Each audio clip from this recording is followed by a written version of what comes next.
ఉత్తరప్రదేశ్ ప్రభుత్వం మరో కీలక నిర్ణయం తీసుకుంది. రాష్ట్రంలో 60 ఏళ్లు పైబడిన మహిళలకు ఉచిత బస్సు ప్రయాణం కల్పించే కీలక పథకానికి యోగి ప్రభుత్వం ఆమోదం తెలిపింది.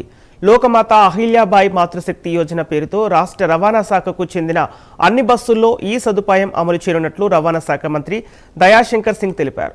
ఆధార్ లేదా ఓటర్ ఐడి చూపించి ఉచితంగా ప్రయాణించవచ్చన్నారు.